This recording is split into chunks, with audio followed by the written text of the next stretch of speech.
Muy buenos días a todas las personas que nos están sintonizando a esta hora de la mañana. Son las 11 de la mañana justamente en México y son las, no mentira, sí son las 11 de la mañana en México, Charly son como las 4:30 de la tarde o 4 de la tarde y pues para Colombia son las 12 del día. Tenemos esta vez una agenda buenísima y nos está acompañando en esta ocasión nuestra querida Charly Harbour. Pero antes de darle ingreso, quiero recordarles que este jam es el primer jam de su naturaleza, justamente que trata de buscar mezclar el tema de derechos humanos con el desarrollo de videojuegos. Es algo que no se había realizado hasta el momento y pues entre esos temas hemos tenido conferencias que nos hablan claramente cómo terminar el maltrato hacia las mujeres, cómo han sido las narrativas sobre las mujeres, cuál es esa deuda histórica en donde nos han lastimosamente borrado de la historia. Sin embargo, pues este es un momento que podemos tomar como una ventaja para ir cambiando estas realidades. Hoy nos encontramos entonces con nuestra querida Charly Harbour. Hola Charly. Oh, sorry Charly, I muted you. Hola, how are you? I forgot to tell everyone that today's talk is going to be in English. Yesterday talks was also in English because we are promoting that our game dev community have a little bit more of a talk in English, and so they improve also this language because it's also a good opportunity to work in English. So, I, Charly, how are you? I am very good. I'm very excited to be part of this, so thank you for asking me. And as you can tell, I'm Scottish, so my English voice is possibly different from what most people have heard, but I'm very, very well. Thank you. Well, thank you very much for being here. And I would like to ask you a little bit of what you do, what you work. Like, I am a fan of Charlie's work. She's also an ambassador for Women in Games International. So she is really promoting the video game dev industry in everywhere she can. And of course, we know her since the Women Game Jam of the last season of the Women Game Jam on August. Mhm. And she led us a talk about her experience and a little bit about what she's been doing for the localization industry. That was like awesome because we have to think that we also need a lot of professionals in different areas in our video game industry. No, definitely. And so my background is quite varied. I came from China, Scotland. I moved to China where I did localization. I moved back to Scotland and I started working for Abertay University. And I'm going to talk little bit about this later on. But from there, I've done games design, Mm. games for language. But again, like you said, I'm the applied games designer for Women in Games. And we helped organize their massive, amazing conference just in September. Oh my So we're doing good work. was well, and talking about conference, we have here our dearest presentation of Charlie. Like we are ready to go, Charlie. Perfect. Excellent. So let's begin. So as you can see here, the title of this talk is Designing a Story. And my name is Charly Harbour, and I work at Abertay University in Dundee, Scotland. So this is Abertay. You can see it's very small. I work in the School of Design and Informatics, which is the game school. And I work in a division called the Division of Games and Arts Research. So we focus mostly on like applied games or games for learning, and how we can use games for breaking cultural barriers and this kind of thing. And that's where my passion lies. But in that is also games design, which is what we're going to talk about today. I just a bit more of the background. So I have a chapter in this book here, Digital Games and Language Learning. That will be out April next year. I've done research into avatars and the other side of Proteus's mirror, so cultural aspects and the way that other people's avatars influence the way we want to interact. I have a chapter in this, the book Entertainment Computing, Serious Games. But I also work for In-Game, which is Innovation for Games and Media. And this is particularly important because not everyone has the ability to design or implement games fully to their max, or they don't always have the equipment that's needed. So In-Game provides vouchers, and what those vouchers do is they enable anyone to hire services of computer games design experts and get games made. And as Sandy said there, I'm a Women in Games ambassador, very proud to be an ambassador, and also their applied games designer, which means I design like the gameful, the fun elements that go into conferences or into the actual process of Women in Games. And one thing I'm working on, I'm noodling it around just now, is kind of a games management, so indie game studio simulator. And in that, it means that you run a game studio and you have to make these decisions that are going to empower women, but also be fair. So that's something, little secret just now, but it will be coming on into the future. So if we go to the next slide, we are looking at this. So the first question obviously is, are you sitting comfortably? That's the first thing that anyone says when it's story time. So are you sitting comfortably? If you are, okay, then I shall begin. And let's look at the next story. This has quite a few pop-ups, so we'll go through them one by one. So if we start on the next slide with, as every good story begins, once upon a time.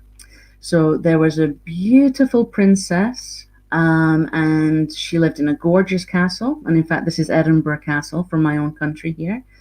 But we need some drama. So there was a witch, an evil witch. And then, so the witch had a dragon. But it's okay because the princess, she has a good friend. Her best friend is a bear. But the witch is quite evil, and so the next picture appears. She has an evil plan. So for her evil plan, what she needs is a mad scientist, an evil scientist. So he's going to do her work, and what he's going to do is to create a poisoned apple for her. And then what happens is robots. There's lots of robots everywhere. And then what happens is massive explosions. And everything goes wrong. But then they live happily ever after. So was that a good story? And the answer is no. And why was it not a good story? It's because there are too many ideas. There's not enough structure. It's confusing. It's basically just a list of all the things that I thought would be cool in a story, but there's no format, and that's not what we want. So we really need to look at the bigger question, which is, what is narrative? So that story before had no narrative. So these are the kind of questions we need to ask ourselves when we're talking about narrative. Like, what makes a good story? Is it just a beginning, a middle, and an end? Is it drama? So, I mean, that's personal about what you like as a story. But in general, what makes a good story? The next question we need to ask is, why does story matter in games? Like, what's the point? And this leads to the next question, which is it possible to create a fun, playable game without a story, or at the very least a backstory? So if we think about that, for example, does Tetris have a backstory or a narrative? Well, Tetris doesn't necessarily have a true narrative or a backstory, but the way they packaged it with the Soviet design and the music and the artwork, it implied a narrative that people tended to put into the story themselves. So it's a player driven narrative that's created by the player. Something like Assassin's Creed has massive story and backstories, and they interweave, and that makes them a very good playable story. You think about things like World of Warcraft, you're bringing in lots of lore that goes from every element of every game they've ever released. So it depends on what you want. And this brings the final question in. Does it make a difference to your gameplay experience or your gameplay style? So if you think about the way you would play Tetris, is that different than the way you would play Assassin's Creed? And the answer is yes, because there's different levels of immersion. A game without a narrative, you're more likely to pick up and put down. So it works for kind of mobile games. But something with a heavy narrative like Assassin's Creed is something that a player would be more immersed in and possibly will end up playing for longer periods of time. And the games are longer in themselves. But one of the terms that we're going to be talking about quite a lot in this presentation is immersion, player immersion. And when you have a narrative heavy or narrative driven story, the immersion is much, much faster. Not faster, deeper, sorry. So let's look at narrative design as a whole. So narrative design is the crossover between conventional writing techniques and games design. And this was from Chris Bateman in 2019. So in the game development process, narrative game design defines the game's story structure and the core emotional elements. And this includes like theme and plot and character and dialogue. And it integrates interactivity into the narrative. And the more interactive the narrative is, the deeper the emotional attachment by the player, but also the deeper the immersion. And we can talk about a little the idea of a global adaptation of a narrative design. That means anyone or any player from any culture can pick up that game and have an attachment and an understanding of the story. So again, let's talk about Assassin's Creed. Anyone can play that in whatever language and feel an attachment and an involvement in the story. So if we're going to look at narrative, there's basically two types of narrative. The first is embedded and the second is emergent. So embedded narrative is kind of the pre-generated narrative content that's written into the game. So next slide. This includes sort of player interactions with the game, and that means cutscenes and the backstory, and it's often used to provide like the fictional background for the game or the motivation for the action in the game and the development of the story arc. And this is the part of the game that gives you the story, and it would still give you the story even if the player wasn't involved or did no actions. The second type, the emergent narrative, now this is narrative that develops as a result of the gameplay or the game world interaction from the player. And so this is the designed levels, the rule structures, the moment by moment changes that the play creates. So do you go left or right? You go left, that creates one narrative. If you go right, that's another narrative. And this depends on the player's in-game action. And it depends on when they're playing and how they're playing. And it also allows people to replay games because there's two different outcomes potentially or more. So games design involves employing and balancing both of these narratives. If it's just embedded, like the story's all there, you may as well read a book. And if it's all emergent, then you have no context to start with. So we really need to balance both of these together. So if we go on to the next slide, we're looking at two types of narrative again. So we've got linear narrative. So everything about linear narrative, do you want your story to be linear, which delivers the plot at set junctions, but it gives the player almost no agency? And again, this is a term we're going to talk about quite a lot, player agency. So if you look at the first example, you've got a 3-act structure. The story begins, there's something happens in the middle, and then in the final bit, there's like a big problem or perhaps a fight with the boss. And then it all finishes and that's it over. And the player is pulled through those 3 levels without much agency themselves. The second example, it may appear that the player has a lot of agency, but actually they don't. If it looks like wide and branching with lots of choices, which would increase the agency for the player.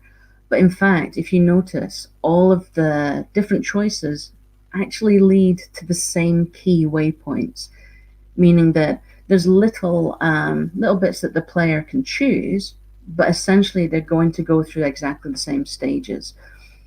And this is good because it allows the player to feel this sense of agency. It does still drag them through the same narrative. But what it also means is that people are more likely to go back and replay a game and make a different decision the next time. Now, we've got linear narrative, and if we look at the next one, we've got branching narratives. And branching narratives, if you look at on the next slide with the diagrams, look way more complex. So do you want a linear story, or do you want a more open world style of narrative where the player can wander around as much as they want and thereby creating this agency, this right to choose their story themselves, but they still go through certain checkpoints which guide your player through the story? And you can see here there's many different types of branching narratives, and some can be very, very complex. A game that does this very well is something like Grand Theft Auto, where players are in sections and map areas. They have certain tasks they have to do, but when they choose to do those tasks is up to them. And there may be 4 or 5 or more different tasks that need doing, but when they choose to do them is up to them, and which order they choose to do them can also be up to them. And on completion of the tasks, another map area will open for them. And the opening of different levels, different areas of the map gives the progression through the game. But the non-linear nature of this, and with it being the player's choice of when and where they want to do things, means people can easily revisit old maps. But more than that, if you just want to drive around San Andreas, you can do that. If you just want to go and smash all of the banks, you can do that. You don't have to follow the exact set line of the game. And in fact, once you've finished the game, it's then an open world arena where you can just do whatever you want within it.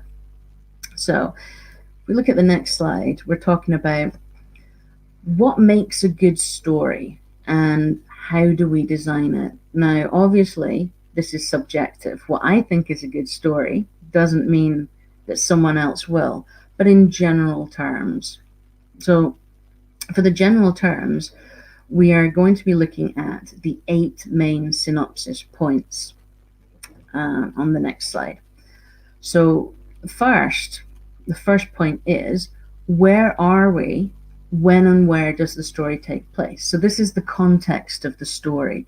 Who are we following in the story? So who is the protagonist and why are we following them? Why are we invested in this person?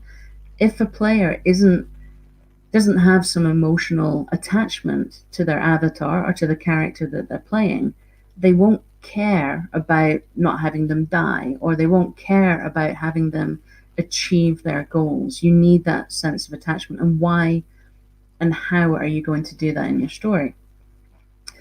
Who or what force is opposed to the hero of the story? So And why are they in opposition? So who's the antagonist, and why are they the antagonist? What caused this friction between the two characters?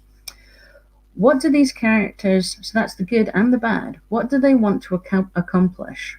And what is at stake for them? So if we think about Mario's the hero. What does he want to accomplish? Well, often it's to rescue Princess Peach, because for some reason she can't do it herself. And the enemy, Bowser, but what happens? What is he? So he wants to keep Princess Peach, so that's what's at stake. It's the ownership of this princess. What's the ensuing conflict, and why does it exist? Did someone have an argument or a fight, or what causes the main friction? How does the action rise, and how do things get more tense? So as a good story develops, the friction and the tension should rise. You should be at the edge of your seat before you finish a game.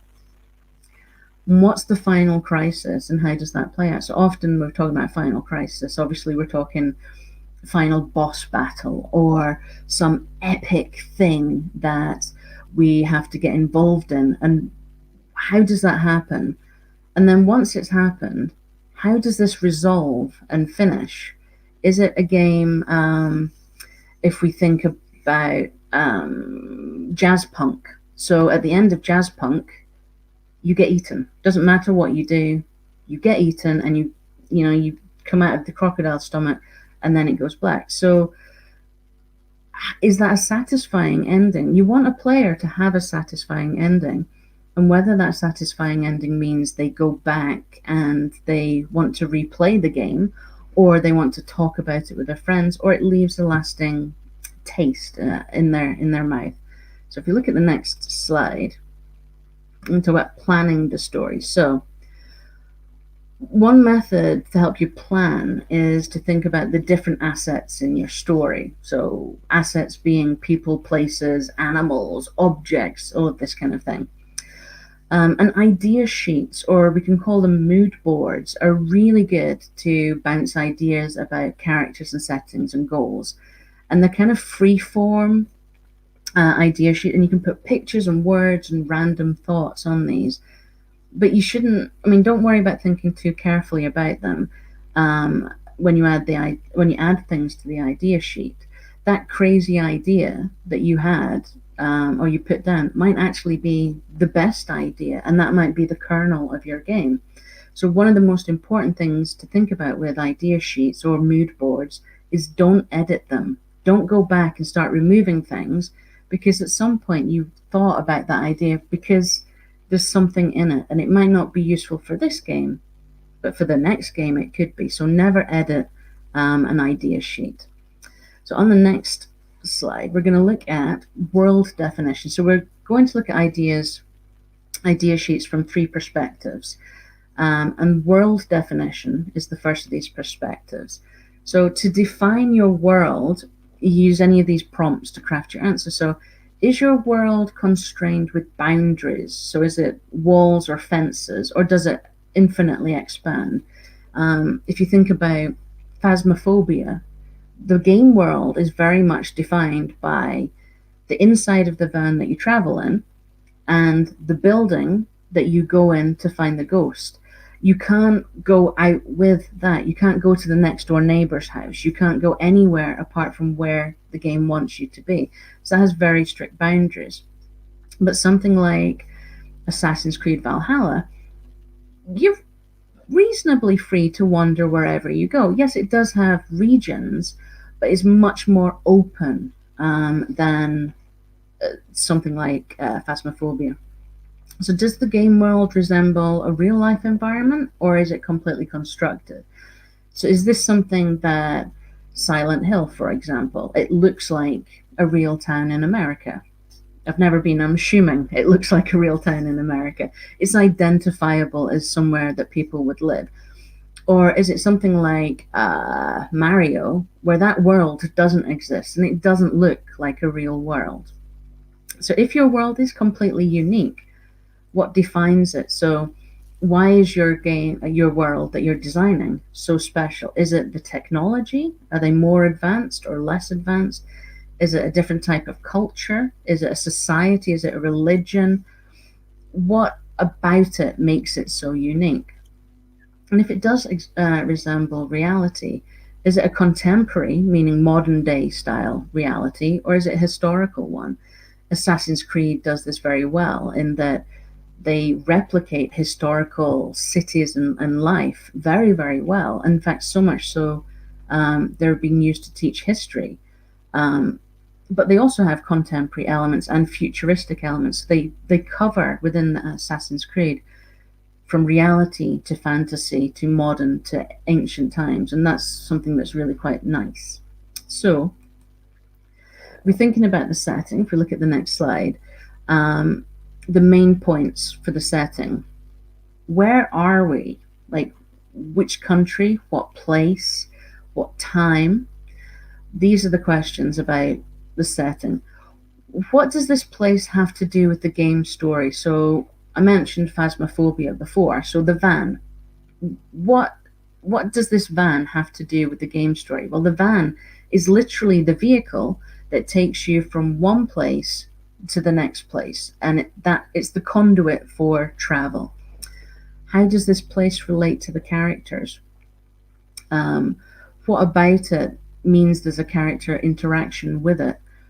Where do we come from, and where does this place lead? So again, the van, we come from one haunted house into the van, and we go to another haunted house, and that's all it does. And what does this setting look like? So what's the function of it? But inside the setting, what are the assets, what are the elements that make it recognizable? So on the next slide, we just have some rough idea sheets, some pictures that, whilst looking at the internet, I found some pictures that appeal to me for a certain way. And as you can see, there's like a space station, there's a circus, a factory, a completely fantastical setting with monsters and castles, and then this very sort of creepy, gnarled forest. And each of these these settings would automatically, they make me think of different styles of games, and they start to get your creative juices flowing. You start to think about, well, what kind of game could be set in space, or what would a game look like if it was in that forest, or how would people interact with the setting if it was in the factory? So one of those ideas, and then you expand on it. That's for the setting.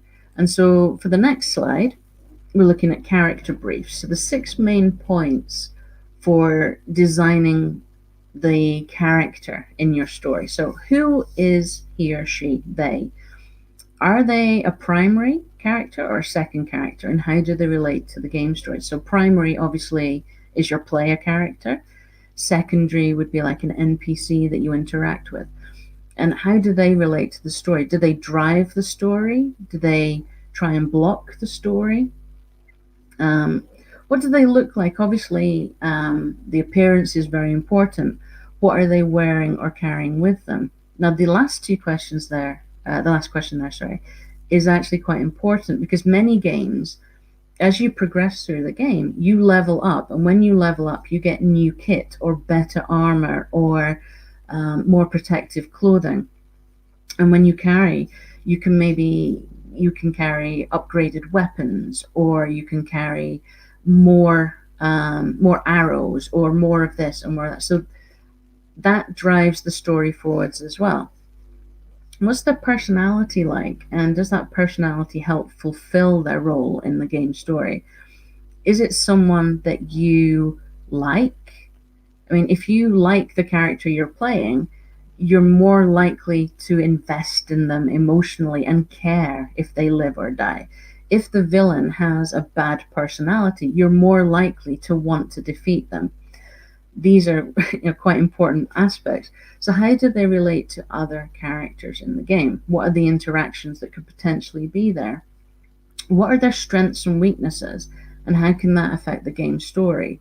So is there something that would, in terms of strengths and weaknesses, it could be physical strengths and weaknesses, or mental strengths and weaknesses, or personality strengths and weaknesses. You can look at that from any aspect. but what are the motivating character goals? So what does this character actually want? What is their motivation for acting? But also, what is the level of involvement or attachment that someone will have from the goals? Are they realistic, for example? So if we look at the next slide, we've got the hero's goal idea sheet. We have someone defending a princess, think Mario. You got someone who just wants to reach the goal, to cross the finish line. You have someone defeating the monsters. And then we have Pac-Man. And Pac-Man wants to eat the fruit, kill the ghosts. Pac-Man's an interesting one because the narrative isn't necessarily there, but people have invented the narrative. So the ghosts all have names, they all have personalities. And this part of this came through the Pac-Man cartoon that came afterwards. But now you can't play, and that then went on to inform the later versions of the Pac-Man game. So it was almost like a non-narrative player creation of narrative, and then that's informed the game now. You can't play it without thinking of Pac-Man as a person and the ghosts as people.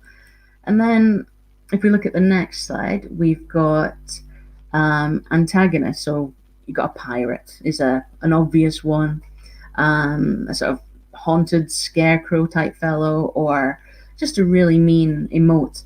What about them is something that drives them? Is just being evil or just wanting to be in control isn't enough. They need depth.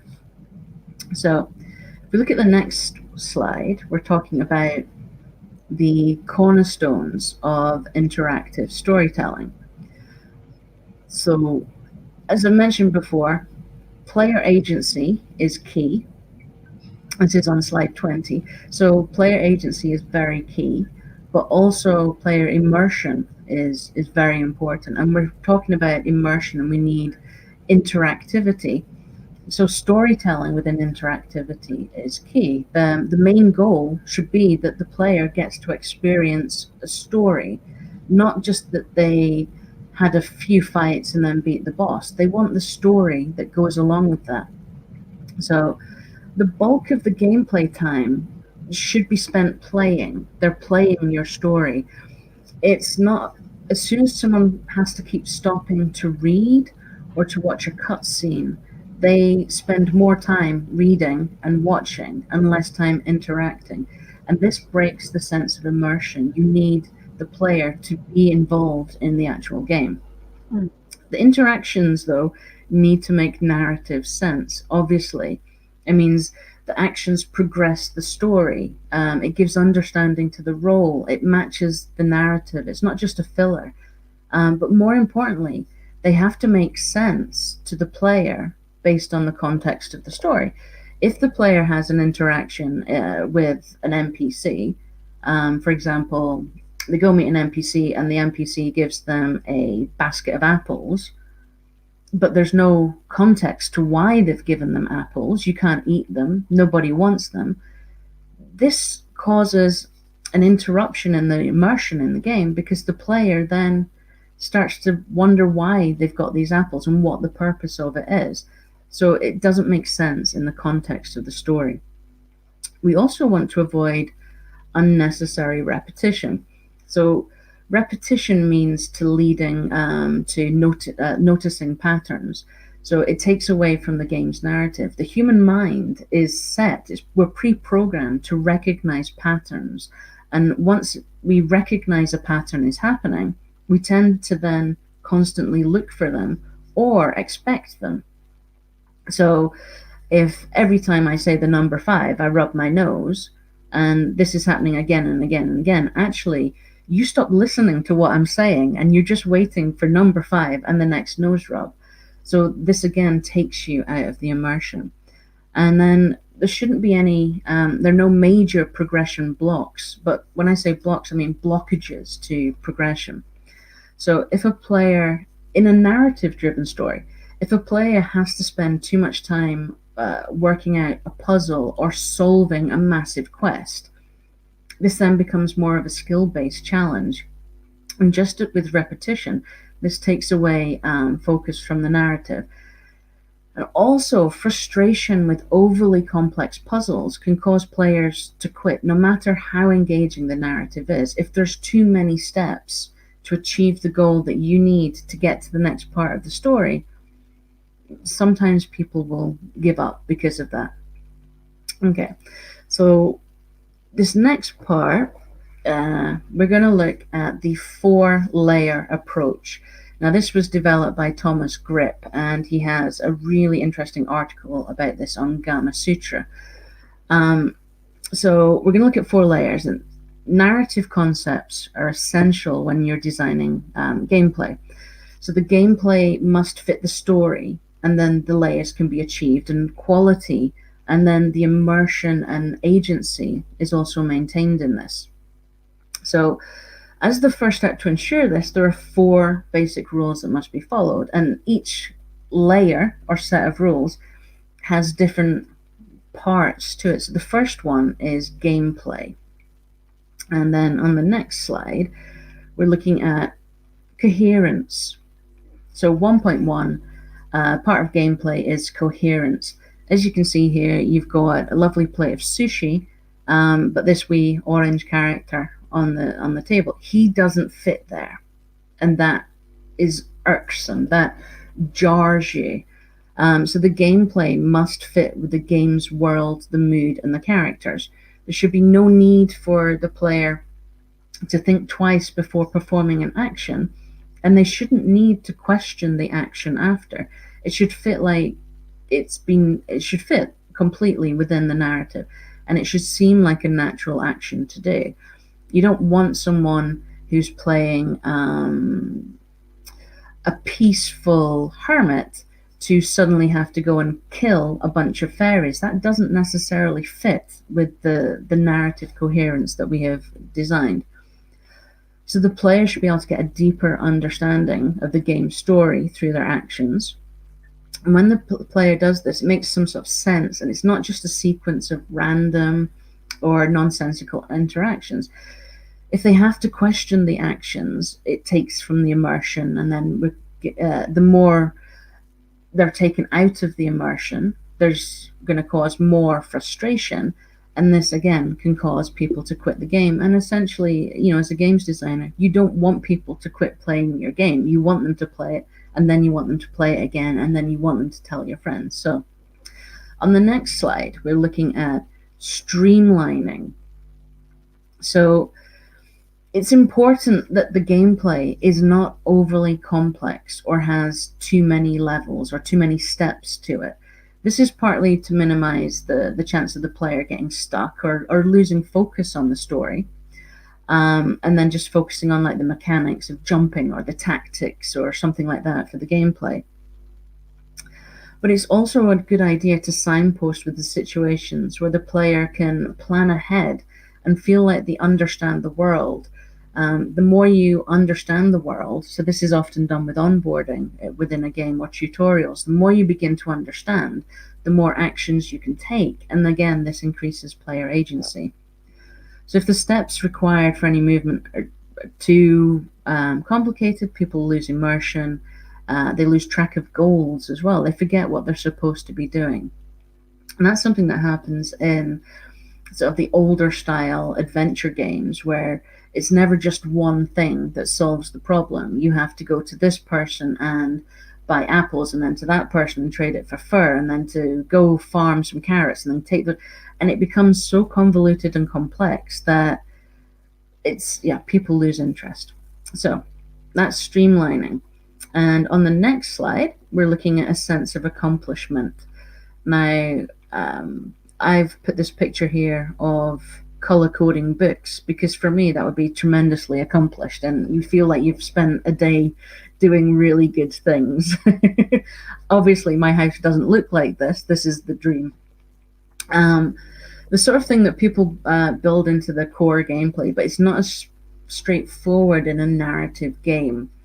I mean, it's easy to do the push button to progress type of game where your main goal is to tell the story. But in order to, again, use that word agency, to create more agency, there must be some sense of achievement, and the challenge needed to evoke this sense of accomplishment. It doesn't have to be skill or puzzle based, though. Achievement and a sense of accomplishment drive the player to engage more with the game. And it's almost like there's a high of achieving, and that high can drive players to continue with the game, especially if the task was meaningful or tricky. We've all done that game where you've tried something and you've died 4 times, 5 times, and then you finally succeed that level, and whoa, and you don't put your controller down and say, right, that's it for now. You go back and you try more. So this is the sense of achievement, a sense of accomplishment. And there's other things that you can use to gain that. So it could be sort of memory tasks or endurance or an understanding of the plot, getting out of a maze, being able to navigate properly. In Assassin's Creed Valhalla, one of the aspects is that you get into your longboat and you have to go between all of these different islands. And being able to find the right island is a sense of achievement. You feel, for myself, I navigated to Ivor's first home, and that was like, wow, I've done this. And also overcoming fear. So on the next slide, action confirmation. So you get a sense of achievement, but you also need to understand when you've done an action and when that action is actually useful. So a player must understand what they're doing and why and when they've done it. So this goes beyond kind of like, oh, you've beaten the boss or you've jumped over a hole. These aren't really good action confirmations. It takes it to a level where it's not necessarily straightforward. But if we think about Little Nightmares, for example, the player walks across the floor, and when they hit a certain floor tile, a previously unseen door opens. And when they move off the tile, the door closes. Now, this gives confirmation of the action. This tells the player that when they stand on that tile, the door will open, but when they move off, it will close again.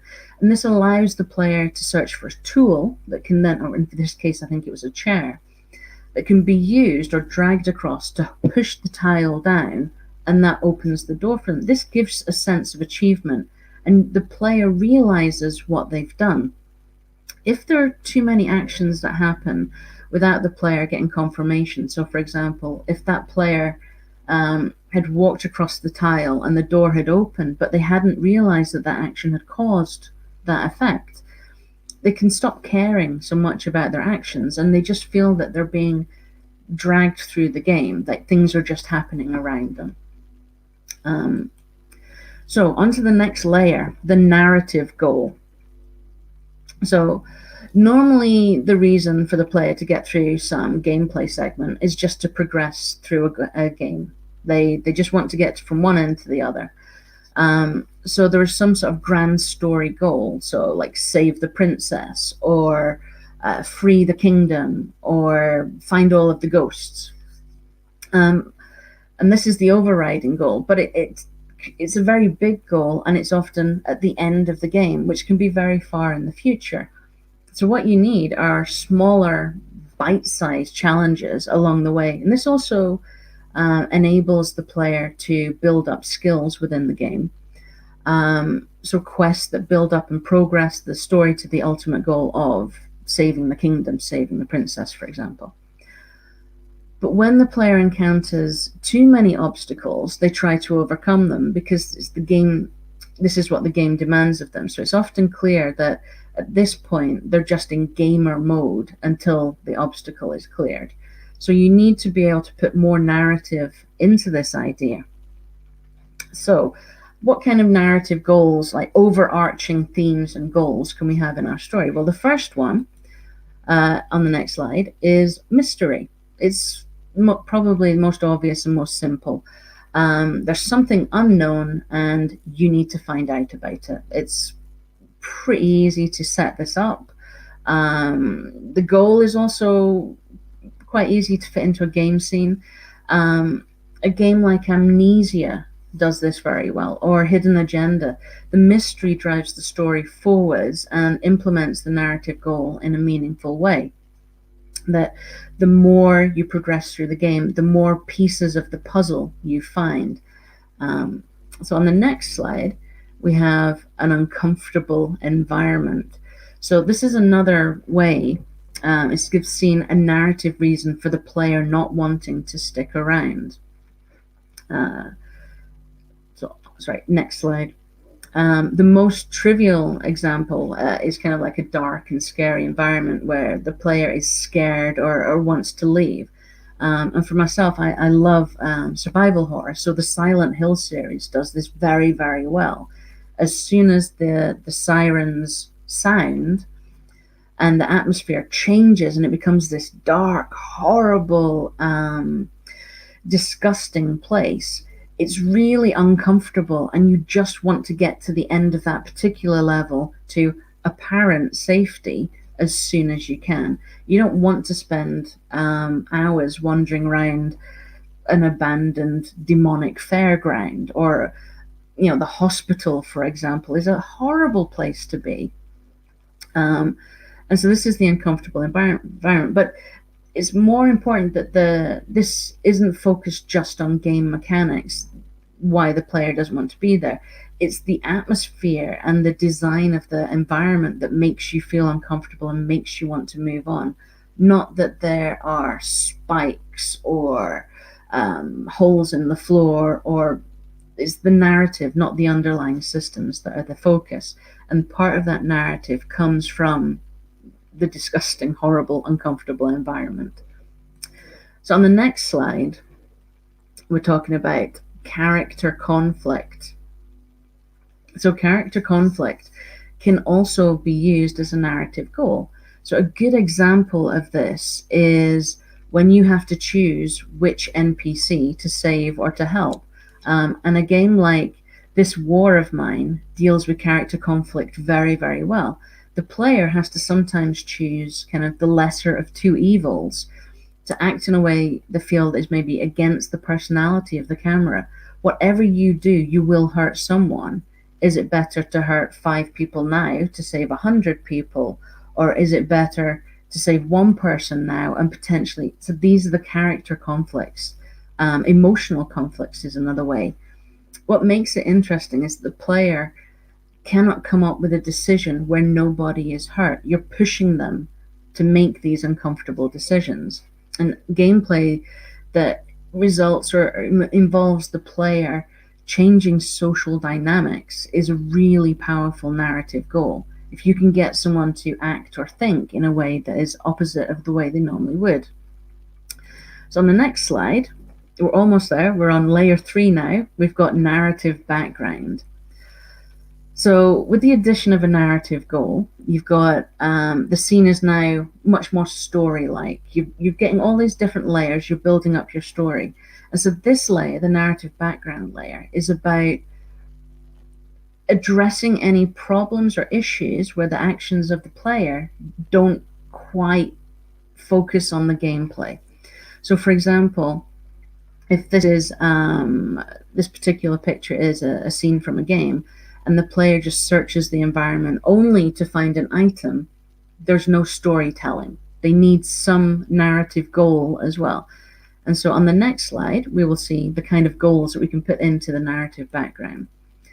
A very, very common one is story fragments. So this means having narrative clues scattered throughout the environment, which are stumbled upon while playing.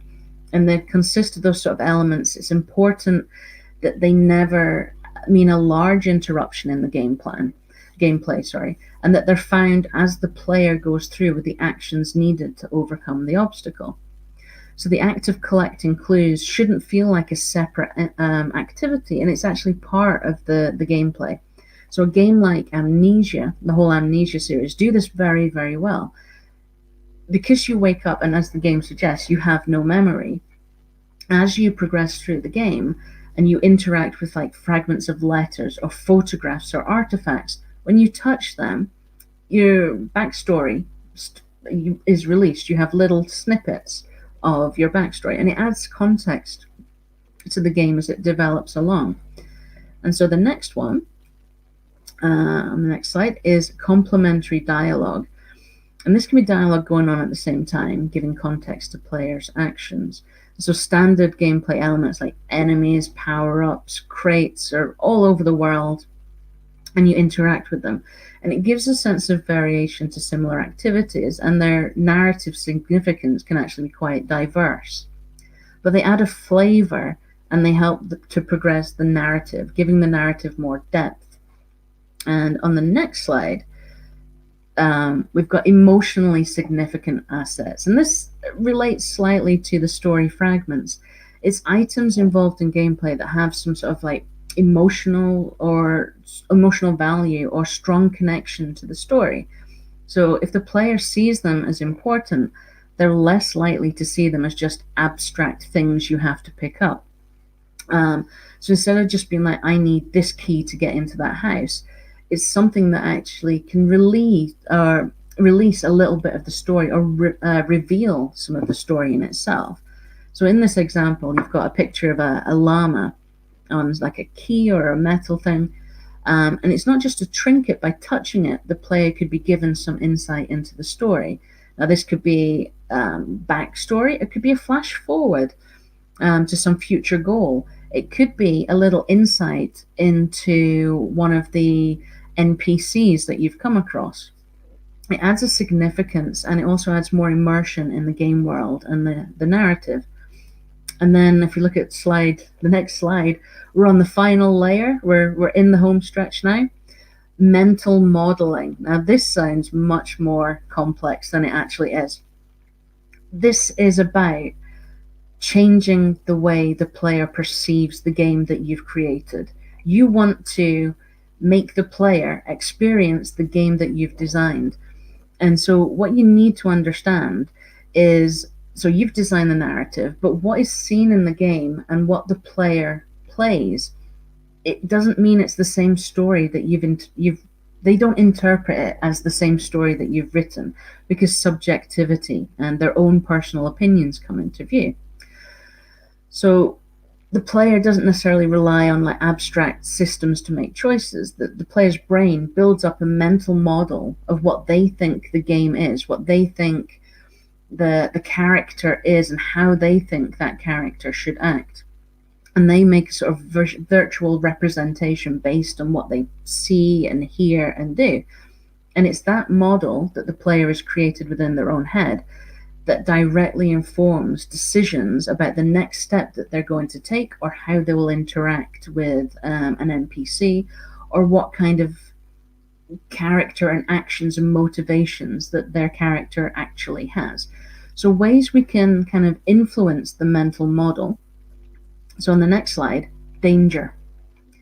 In danger, there's something lurking about, and it constitutes a fear or a threat for the player. When we're thinking about danger, it's really important that the threat is not some common occurrence that relies on like twitch or jump reflexes. And it's not just normal gameplay. Instead, if it should be something hiding that only makes brief appearances. So if we think again of like phasmophobia, a lot of the menace and a lot of the fear is actually just implied. The ghost is rarely seen, and in fact, in some cases, it's never seen. But it's that implied horror that stops the player becoming desensitized or used to the atmosphere. If you see the ghosts all the time, eventually you're not bothered by the ghosts. If you only suspect they're somewhere and you can hear them breathing, that's going to keep you on the edge of your seat, and that's when we use danger. So the idea is then the player kind of constantly scans the environment for clues that the danger is near or present. In Silent Hill, this was done brilliantly with the radio that you carry. And as you walk along, the radio would start to go and your heart would start to go. This is the use of danger. So on the next slide, we've got a goal-focused mystery. And this means that the player has the objective of like solving a crime or something like that. The goal is that the player should see the game world as a place where important clues are discovered. So whenever they find a new location, they should instantly start thinking about what the new things are and how they can help them with the mystery. A game that does this really well is Superliminal. It creates environments where everything can be perceived as a puzzle. The beginner's guide in the game, the beginner's guide, it takes it even further because there's no traditional mechanics or goals or objectives. Instead, the whole game is the story of a person struggling to deal with something that they don't understand. It's quite Kafka-esque, like Franz Kafka. And the effect of that game, the beginner's guide, actually players have reported that the game has affected them so much that when they go to bed at night, they can't sleep because they're still trying to work out the puzzles and the challenges of the story out with the game time. And that's like a really good goal-focused mystery. So next slide. This is the last of the layers, which is social pressure. Are you going to choose the red pill or the blue pill? This is a very good example of social pressure. The player is amongst other people and they have to try and figure out who to trust, when to trust, how to trust. So whenever the player finds something new or watches NPCs interact, it updates the mental model of what that player understands about these characters. Can you trust them? Are they trying to play you, or are they misunderstood and wrongly framed as the villain of the piece? So if we think about Al-Mualim in Assassin's Creed Unity, we thought he was our mentor and we thought he was a really good guy. But then it turned out he was horrible. He was tricking us the whole time. He was actually a baddie. Or something like Until Dawn or Hidden Agenda, where your decisions and actually what happens to NPCs is directly focused and as a result of your interaction with those NPCs and the decisions that you've made. So that's a lot of information about different ways to look at story design and narrative. And it's not just the telling of a story, it's way more interactive. So the only other thing I really wanted to talk about is the Kilted Otter Initiative, which is something that Sandra Castro, the amazing Sandra Castro, and I are sorting out or developing. And obviously, you're all very much aware of Tangrande Ugando, which has the otter as the mascot, and I'm Scottish, so we wanted to join forces for a world-dominating evil plan. And so we decided that the otter, which is the representation of Sandra's amazing initiative, we put a kilt on it, and obviously, being Scottish, the kilt is the national dress for Scotland. Scottish men wear these. They're not skirts, but Scottish women like them an awful lot. So on the next slide, like, who is it? So from the Scottish side of things, it is Abertay University, myself, and I have been lucky enough that 4 of my very best friends at the university are working on this project with me. So that's David Lyons, who is the head of computer games design, games art, Ken Fee, who is the head of the MProf, which is a Masters of Professional Practice, Ewan Dempster, who is my own PhD supervisor, and Kayla McLeod, who is an amazing game artist. MG Alaba, which is our native language media company in Scotland. They work with BBC Scotland, in-game, who I work with. The Scottish Government, who are backing us. Bord na Gaelad, which is a branch of the government that deals with our indigenous language, which is Gaelic. And then Tangrande Uganda, which is Sandra Castro, of course. So what is it? It's an extended games jam to be held over a period of 1 to 2 months. The reason for this means that it can become school projects. It's a focus on heritage and stories and culture and language. And it's an off the beaten track tourist experience. So from Colombia, the games that you make will be focused on your indigenous language. And then myself as a Scot, I can play that game and understand a little bit more about your culture, but more than if I just went to Colombia on holiday. So it's this behind the curtains kind of insight into each of our countries and our cultures. Why? Why are we doing this? We are doing this because it's a conduit to share our heritage and learn about and celebrate others. It's really important. We're not the only people in the world, and we should be proud of who we are, and we should be proud of our heritage, but not to the exclusion of others. We should include everyone, and we should share that and be proud of it.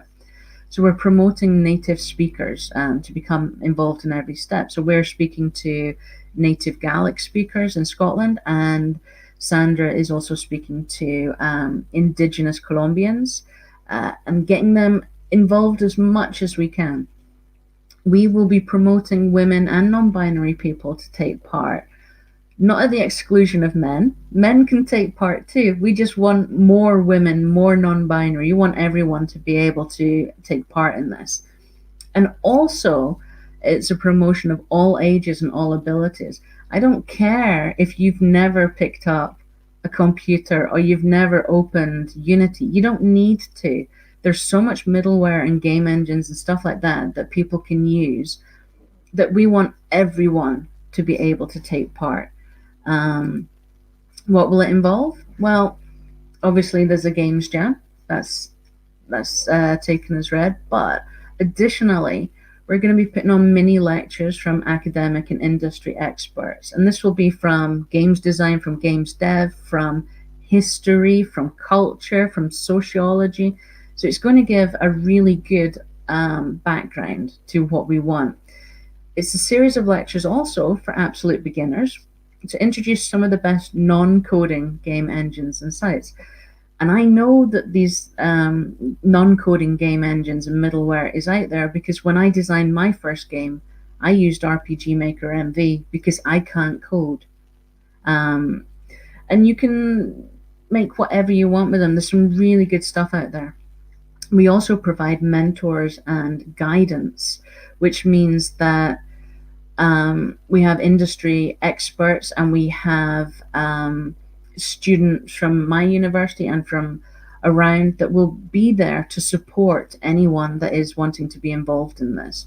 Okay. The impact is such a good thing to have, and the first impact obviously is collaboration. My country is very small. There's only 5 million in my country, but my university, for example, was the first university in the world to offer a games design undergraduate degree. We were the first university in the world to offer an ethical hacking degree.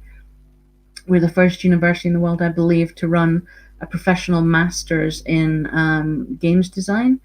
So we have a big impact as a small country. Colombia, again, the work that you guys are doing in Latin America is huge. So the collaboration between countries that maybe never would have talked to each other before is a preservation of language and cultural stories. If we don't preserve our language, if we don't preserve our culture, it gets lost. Languages die, and that's really, really sad. With Scots Gaelic, it almost completely died out.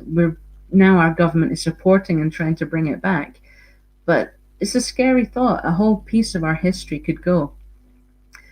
It's a connection at difficult times. As we're here and we're having this experience online, this wouldn't have been possible, say, 10 years ago. And there's people that are stuck in their houses. There are people under lockdown. It gives a sense of connection. There's also skill learning. You might not be a games designer, but you might try our game jam and think that this is something you want to follow. And that's what we want to encourage as well. Obviously, I work in a university. I'm a researcher, so there's the potential for academic research output, as in journals, papers, conferences, but that's to spread the word as well. And there's creation of a model for further language and cultural games practice. So, for example, my second language is Chinese, which is why I don't speak Spanish, or I speak very, very bad Spanish. The idea is maybe next year we can increase and we can include Chinese language, or we can include another indigenous language from somewhere. The growth, well, the jam will be an annual event. We want this to happen every year. It's not just a one-off thing. Each year we predict expanding to another country, another culture. This year we're very proud to be running alongside the Parallel Jam alongside Colombia. Next year, hopefully bringing in China.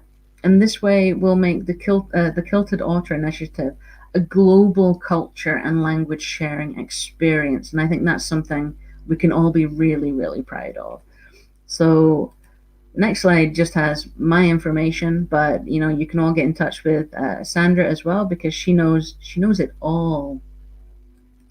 And then there's just the last slide is the wee otter again, and a wee thank you for giving me your time and your effort and your ears and your attention. So thank you very, very much. Oh, we have a little bit of questions here about Okay. the audience. It is more about the layer of narrative that you were talking about. So Mr. Perdikaki was asking about the possible difficulty for the step to achieve something. And it was a question about like if games in general are like betting to have easier dynamics, and if that also reduce the level of frustration that and resilience that the game player, sorry, uh, can like achieve there, because they're going to renounce or to abandon the difficulty like faster. Yeah. So as you get the onboarding when you first go into a game, and that tutorials, or you generally the game will start with one mechanic or one thing that will drive the story forward. So the first level, maybe you only fight with an axe, but the second level you defeat someone and you pick up a new weapon, and then you learn new skills and that kind of thing. And so the difficulty of the game should progress. But if the narrative driven skill training has come into that and the player has had enough time, then it is easier to break down that frustration. However, there are some games, Dark Souls, for example, many people have started playing that game and many people have quit playing that game because it just gets too much. You can only die so many times before you just think, man, I'm just going to play Tetris again. This isn't for me. And you died, and it is like the safe point is really, really far away. Like you're going Yeah. to have to pass a lot of like hours of gaming before. Yeah. When I started playing games, this was like I started playing games when games first came about. So we played Pong, and we thought Pong was amazing. And then it was Amstrad, and then so I've been there from the birth of the console to the handheld console, even the birth of computer gaming. I'm very, very old, is basically what I'm saying. But when I started first playing games, there wasn't a save point. So if you died, you went all the way back to the beginning. And that would stop you. That would stop you playing, because the further into the game you got, the more tension there was, because you felt like this is getting harder. And if I die now, I'm zeroed out. I'm like right back to where I started when, the title screen. And that's something that now a lot of games we put in a lot more save points, but also self-save places as well.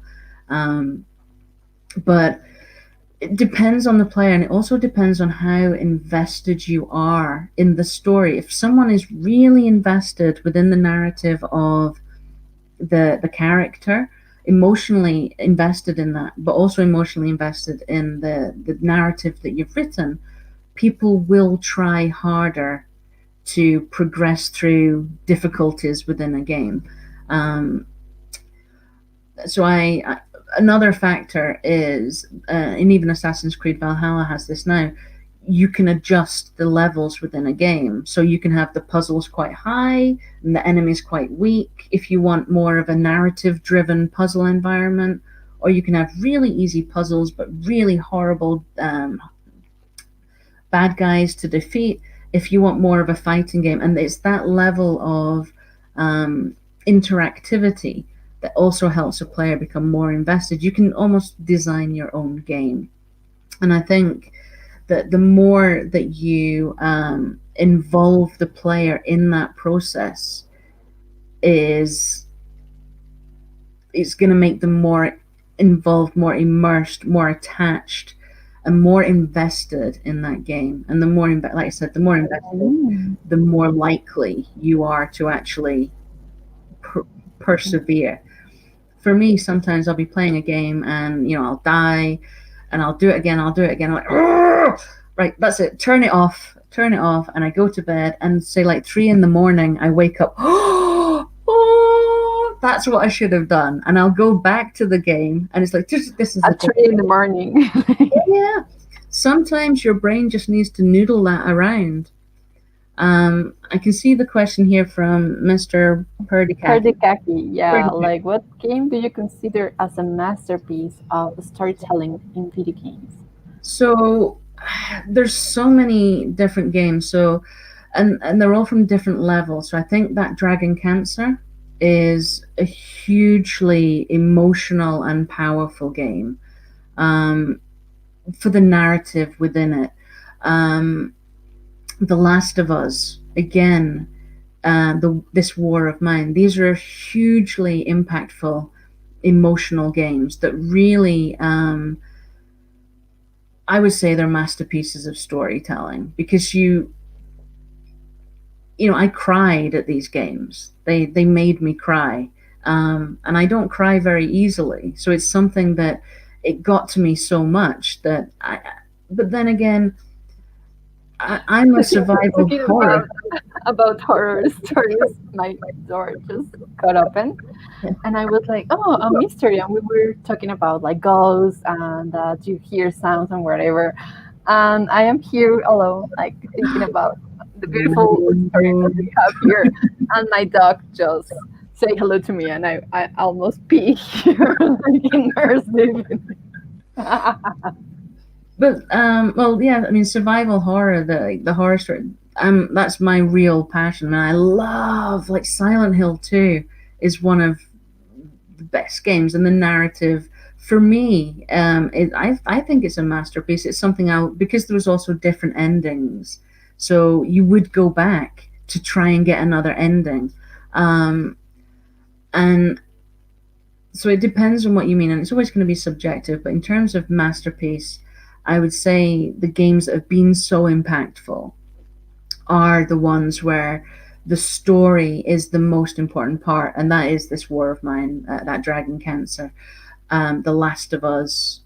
These are, yeah, they made me cry. That's a huge impact, and so I think they would, and I think you'd be hard pushed for someone to say, "No, that game's rubbish." I think everyone who plays it or has seen it being played would have some impact, and some positive. It maybe touches something that is quite personal or upsetting to someone, but it does. It touches you, and that's it, by pulling the person into the story, making them feel part of it, making them feel genuine emotion, and that is when masterpiece comes through. The games I've designed have not been masterpieces. My games are more for learning language, and I hope I don't make people cry, but you never know. I hope they do. Dana, which one for the narrative is your masterpiece of storytelling? It's a hard question. Maybe it depends for the person. Which kind of games do you like? I think maybe you can go for that. Maybe one of the best I enjoy most is one of the I played in Nintendo DS, Through Landscapes. It's a puzzle game. I really enjoyed it because the game have a lot of endings. So I was so absorbed at this game. So maybe because I love the puzzle game. So this is one of the games I enjoy most in all my life. What about you, Sandra? I'm Yeah. sorry, I'm muted. You are muted. Yeah, my Yeah. internet just scared off also with the door. I see that Anna also was like noticing the door. um, I believe that The Last of Us 2 was a really good story for me because of all the narratives that it came to be part. But I feel like really betrayed in one part of the video game. There's an action, and you cannot move forward if you do not do the action. Like you have to do the action, or because I don't want to make a spoil, but that made me cry. And also I love a lot the video game that you were mentioning, and the War of Mine. This Mhm. War of Mine, it's for me it's Mhm. awesome because every action you take, every movement you make, it's going to change the story Yeah. there. Yeah. So all the connections for me was like amazing. Maybe it's not a video game about a huge impact in 3D art, mechanics, and but the narrative and the immersion of the story, and that it was talking to you about something that you usually don't talk, because we always talk about the male hero American army guy that saved everyone. Hmm. So, well, that's No, one. exactly. So it's the narrative that pulls Yeah. these stories through, and the mechanics are almost there are mechanics and there are actions that you need to take, but the actions are embedded within the narrative and they make sense. You don't feel like, oh, my character would never do this. You feel like this is a choice or this is an action that they would do. And in this War of Mine, you don't have anyone who can double jump, and that, because that wouldn't make sense in the context. And I think because the narrative is so strong, but it's different emotions in different times of day. You don't necessarily want to play something so deep and heavy in the narrative all the time. Sometimes you want to play Yeah, Candy Crush. like here's an example. Well, the battle royale games are something that they usually don't have always like a narrative, Mm. but I do love the battle royale stories every time. Like for example, this famous book that next was a movie. Uh, I forgot the name of the girl of the three fingers. ¿Cómo se llama? El libro, esa In película which súper game? famosa con esta nena que se hace una trenza. Miren, o sea, I'm old now. Like, I forgot her name. Yeah, I don't know like, what are you talking about. Peter Millar is one of the characters. Please, people, help me with that. Like, Oh, it's Katniss Hunger Everdeen. Games, Hunger Games. Yay! Yeah, thank you very much. I was thinking about and I couldn't think what you were talking about. The battle royale games, like. Yeah, exactly. I love Jesse Williams Frozen. Like, what? Esteban, thank you very much. Like, I remember before, but thank you very much. So that the game that it's also like these type of games that are more like a battle royale, Hmm. as Charlie was talking about. Like, we usually make a story about it, and I don't know, maybe in this story of battle royale with this new game that it is so fluffy. Have you played? I'm forgetting everything. I'm going to stop making questions because I forgot. Something, yeah. I mean, that's exactly what we were saying before. That like with Pac-Man, or Tetris. That the narrative comes from the players. Really, the actual game, like something like Fall Guys. It's there. You go. Fall Yeah, Guys. I was Everyone. googling it. Like, what is the fucking difference? I always play it. I don't I remember. got the message. Yeah, so like Fall Guys, there isn't a narrative in that. You don't know why your little bean character is made to run this gauntlet, and you don't know what the only motivation is get to the end and get there first. But you dress up your character. you get involved, you would get attached to your character, you spend money giving them costumes, and you invent the narrative yourself. It's like football or basketball. Like you're not the one playing. They're not playing for world peace, but you are there, like watching. This is your winning team. Exactly, and so there's games where the narrative design is really huge, and it's really invested and really developed, and then there's games that don't really have it, but we like a story. Humans like, and that's why my presentation began with, "Are you sitting comfortably?" Well, I shall begin, because that's what we've grown up with, most of us as children. That idea of a story and anthropomorphizing animals or beings or beings. We start to give them characters and personalities so that we can get a greater attachment to them. And I think that's Fall Guys, for example. You do start thinking, "Oh, look at this guy, he's so cheeky," or this one, and they're not. Every character is the same. Yeah. Well, we have other type of questions that it's something that we should like ask now, because we are already changing the video game developing industry, and is the VR environments. No, so this is from Luis Castrejon. How this model changes when you talk about VR environments and characters. Yeah, no, that's when things start to get interesting, particularly if you're bringing in VR, where it's another step of immersion. You're really in there. So you're playing.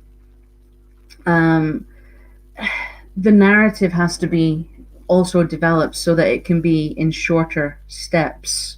You can't have a huge in-depth narrative where someone's going to end up getting VR sick and falling over. It has to be more shorter time periods. But because of that level of immersion, there also has to be more mindfulness about kind of the actions that you're doing and the interactions. You don't want so I played a game where it was on the Kinect, back when the Kinect was still a thing, and I had to fight zombies, and you actually had to physically like kung fu them, and they would attack you, but it was on a screen, and so there's that level of detachment, and they were quite horrible. But in VR, that takes away almost that fourth wall, where you're actually in the game. And so I'm not sure how people would react with actually physically fighting and seeing something biting what they feel and view as their own arm. So narrative, at the moment, there's not that many games that are focused on narrative within the VR, but just because that's not necessarily one of the selling functions of VR. If you think about like a pirate kind of battle game in VR, that could just lead to many, many people getting travel sick, with the waves going up and down, because you're feeling really immersed within the game. But I do remember a game that is like 2 years ago. It was even though a sign game, like also it was about a mouse, and you helped the mouse cross. Like you were part of the story. You weren't the main character. You were like the hand of God helping these mouse. And the mouse used to, well, I don't know, a mouse, a rat, something, an animal, a cute little animal. He's some sword, and he fight like, and maybe it is too early to see how these narratives are coming, but I do believe that we're going to see it like this is going to be so revolutionary. Like, I love it. Definitely in the future, it's something that will, because at the minute VR is too expensive, and not everyone can have it, and also it's still a bit janky. It's not perfect yet, and you tend to get VR games that focus on one particular mechanic that justifies you buying a VR game, whether that's oh god, like HP Paint, where you're like painting in a 3D virtual world. That's the hook. But once the cost of VR comes down, and once, like our university, we do a lot of games design courses that use VR. And once there's more ability and more skill sets, and the prices come down, and the equipment is more reliable, and all of these other factors, then we'll start seeing VR being, and again, this is just an opinion, being far more of a normal choice when you're picking up a game to play. I mean, you can play Phasmophobia in VR, and it's super, super trippy, but you can't play it for as long as you can play it on a computer normally, because you're just too much in the game, and it's really, really scary. Epic ping there. Yeah. Oh god. Yeah. I've watched streams of people doing it in VR, and yeah, they scream. They scream because it's just so real, and I think that's something that needs to be addressed before, and we need to, the technology and the understanding of what the technology can do needs to be developed to a point where we can use it to create really good games, and games that are naturally VR, not just with some sort of gimmick that makes them VR, where the VR is actually interwoven with the narrative as part of the mechanics, that kind of thing. Well, awesome.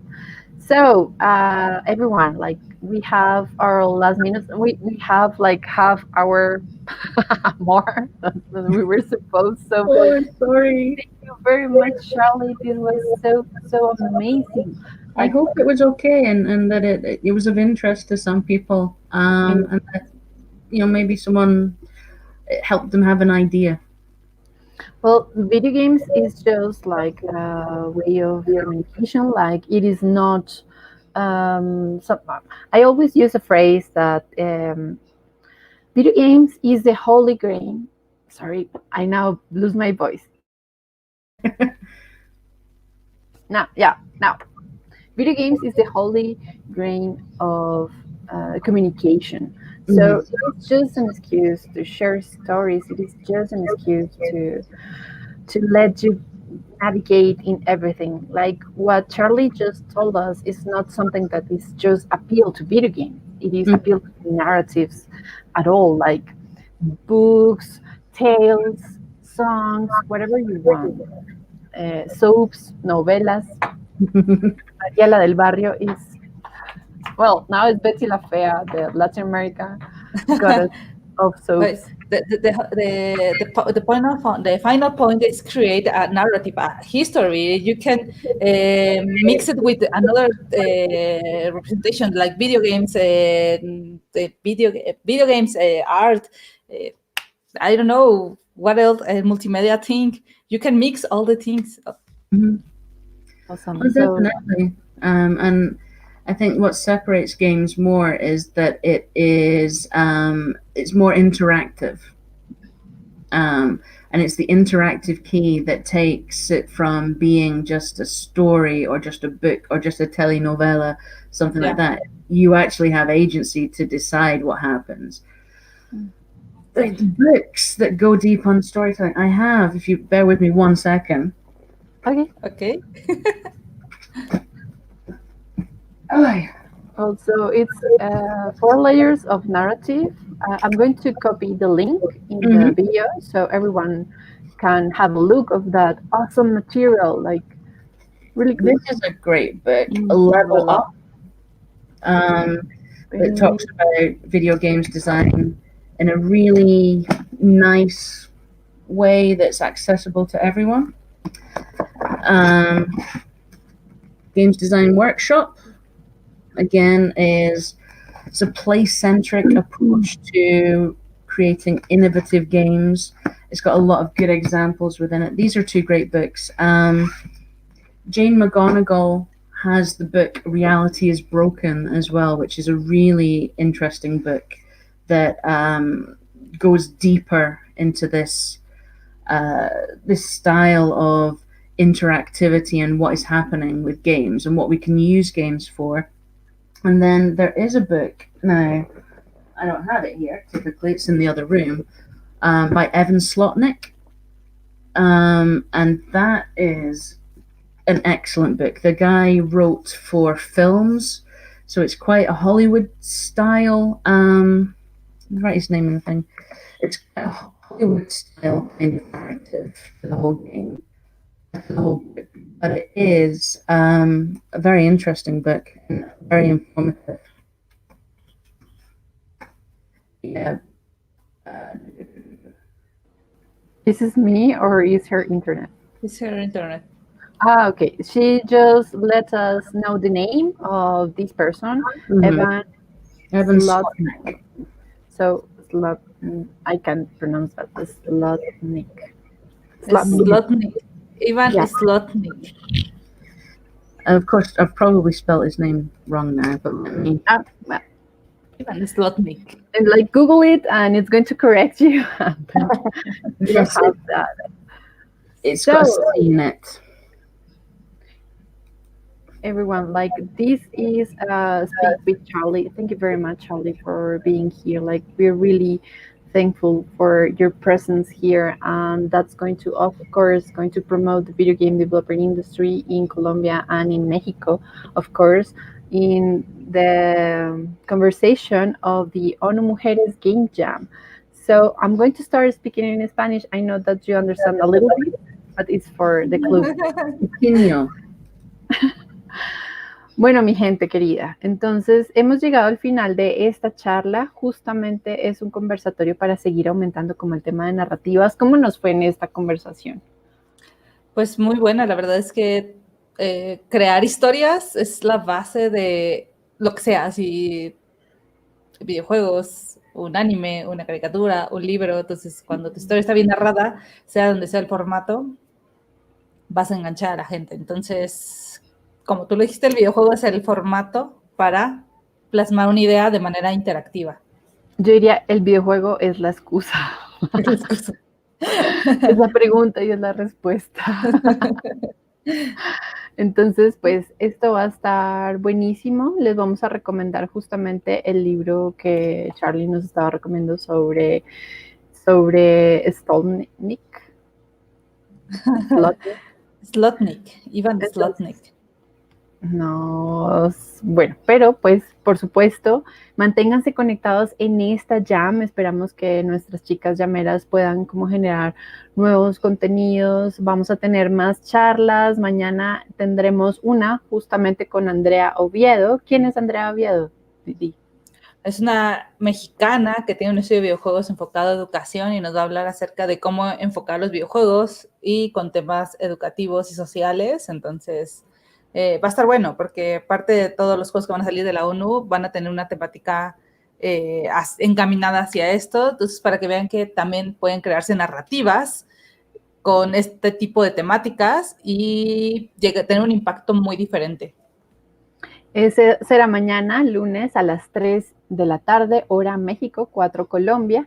Y para nuestro cierre del jam, vamos a estar justamente con una visita increíble. Vamos a hablar de una heroína latinoamericana, de Chris Bell, del videojuego colombiano Chris Tales, por Sebastián Villarreal, quien nos trae su charla, Chris Bell, estilo y magia de una heroína del tiempo. Entonces, pues este director de arte de animación y co-creador colombiano es el pues, que está desarrollando este juego con Dreams Incorporated y Psych. Es miembro fundador de estas dos empresas y tiene más de 6 años de experiencia en la producción de material audiovisual para el desarrollo de series animadas, videojuegos, creación de personajes y diseño de merchandising. Entonces, pues mañana justamente vamos a tener más conversaciones al respecto de la industria de desarrollo de videojuegos y pues esto les va a permitir a ustedes entrar más en estas iniciativas que están buenísimas. Thank you very much, Charly, for your time here on the stage. And thank you all for being here. See you tomorrow then.